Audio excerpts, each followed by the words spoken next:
Okay, back in the shed working on the R34 today. In this video we're going to be deleting the Hicas ball joints and then fitting all of these Nismo bushes to the aluminium rear knuckles. Okay, so the first thing you're going to want to do is press the Hicas ball joints out. It's these guys here. Relatively straightforward job. So you get those guys out of the way, and then what we're going to be installing is these Nismo bushes to put a tow arm on the back instead of the Hicas setup. And these are out of a Z32 rear knuckle, so they just press in and take the spot of that. And then all of these guys here, well, 2 per knuckle. So that's the camber and the traction arms, and then these big donuts down here are for the coilover fork.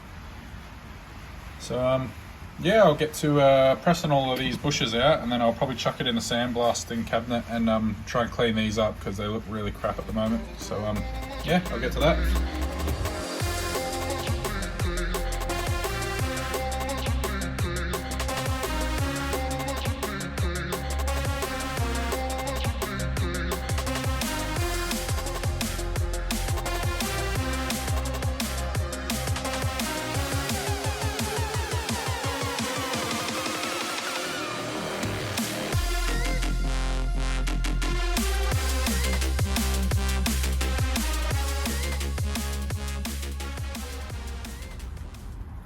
Alright, so we just got both of the smaller bushes out now, so it's just this big one here to go. So yeah, if you get in a pinch and don't have a press, I've got a press, but it's quite a crap one and I don't have a lot of press tools, so if you get in a pinch you can use a bench vise.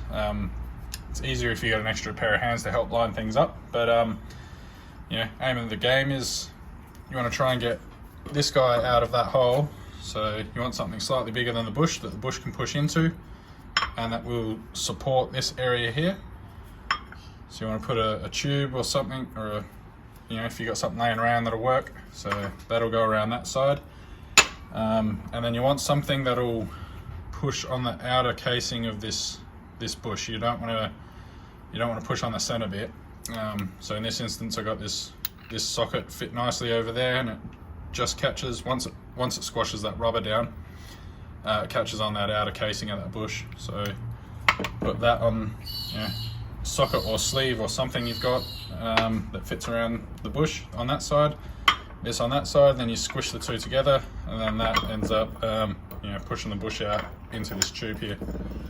So yeah, you don't always need a shot press. Obviously you just need to be careful with what you're doing and make sure you got everything lined up properly. You don't want anything flying out of the vise and hitting you. It can be dangerous if you don't do it correctly. But definitely works. So this big guy here is going to be a bit of a challenge. I'm not sure if I've got anything big enough for supporting that. I'll have to have a look around, see if I've got any scrap tube or something laying around that'll fit. But once I've got that guy out, I'll chuck it in the sandblasting cabinet and clean them up. Alright, so this one was a bit more difficult. I ended up doing it similar to a cradle bush. So you end up splitting the rubber and pushing the center with the rubber out, and then you're left with the sleeve in here. And then get a hacksaw blade, cut through the outer sleeve, careful not to cut into the actual knuckle itself, and then just got in there with a small chisel and split it. So this should have relieved all the tension now, and there we go, like that. Just like that with your fingers, you can push it out. Cool. So you just want to go deep enough to cut through the sleeve. You don't want to cut into the actual knuckle or anything like that. There's a few scratch marks in there from the chisel going down, but haven't actually deformed that hole at all. So once you release all the tension on that by splitting it, then you can just push it out. Literally, just did it with my thumb. So.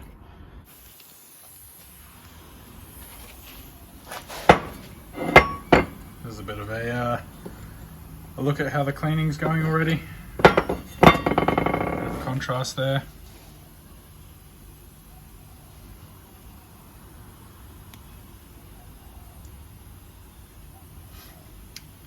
Yeah, it's a bit of a slow process. The sandblaster's not exactly a miracle worker. It still takes a fair bit of time and effort to get this stuff clean. I mean, I do have a fairly soft mix of abrasive in there. I think from memory it's a mix of glass bead and garnet. So yeah, it doesn't mar up the surface. So you don't end up actually altering your parts. It only takes off the bare minimum. But the downside of that is it takes a lot longer, a bit more effort, especially some of the more stubborn bits. It takes quite a bit to get them off. Yeah, especially with the sandblasting cabinet that I've got here, it's it's only a cheapie, so it doesn't have any evacuation on it. So these filters in here clog up really quickly, and then the inside of the cabinet just pressurizes, and then all the dust kicks up and you can't see a bloody thing. Yeah, things chockers. So yeah, that's one thing I do want to do with this cabinet at some point, is get a shop vac and a dust separator, mount a fitting off of here and have it actually pull a vacuum inside the cabinet, and then the dust will separate in a tank. And that'll keep it nice and clean and easy to use, and a lot faster process. I won't have to keep braking like this to clean the filter out and let all the dust dissipate. Yeah, it's doing the job. I mean, it's looking a fair bit better already, so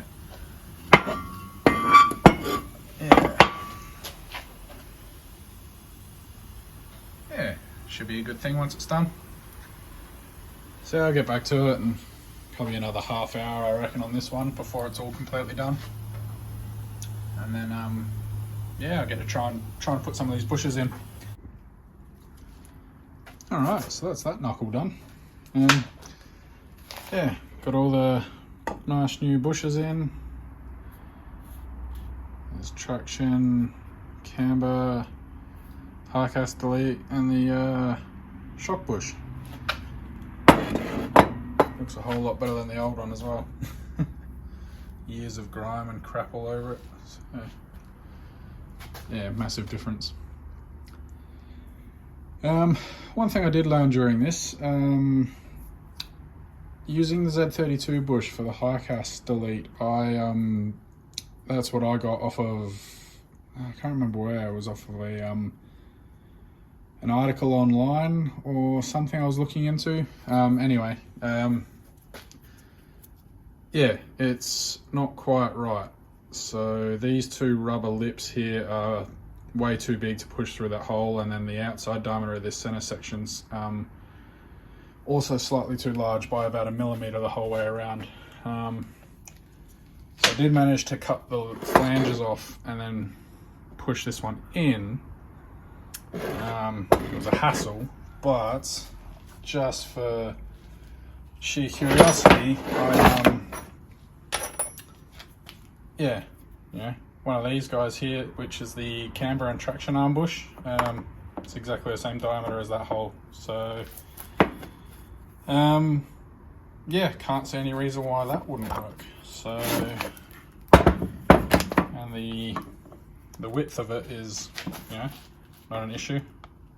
That'd work fine. So yeah, I might end up ordering myself 2 more of these and replacing that one there with 2 of these with the metal outer cases, rather than this one here's just got a rubber, vulcanized rubber around the tube in the center. So yeah, I think I'll feel a little bit better about having something like this in there if it fits in, which it looks like it's going to. So I'll just order 2 more of these bushes and probably do that. So yeah, for anyone wanting to do Hicas delete on Skyline rear knuckles, just order another pair of the regular bushes you use for the camber and traction arms. But yeah, anyway, that's that done. So yeah, probably another 45 minutes worth of sandblasting on this one and press those bushes in and out. Anyway, so yeah, that's that done. I guess you don't really need to see the process twice, so it's the exact same thing on the other side. Yeah, pretty happy with that. Oh, I can't get over how good that looks. A massive improvement. Not sure, I'll see what happens. I might try and squeeze something else in this video this weekend. This is a pretty short job, so you know, not a lot of footage, not super interesting, just looks a whole lot better. Okay, so that's probably going to do it for this one. Can't really get up to much else this week. I'm still waiting on some parts to show up before I get stuck into any of the other work. But yeah, like I said, I'll do this one off camera, and yeah, the knuckles will be ready to go back on. So won't get to reassembling any of the suspension stuff for a while. Once the rear quarters are finished, I want to completely strip the underside of the car and seam weld what I can, and then clean everything, reseal it, and make sure the underside of the car is all nice before it goes back together. So yeah, these will probably just get tucked away in a box somewhere for the time being.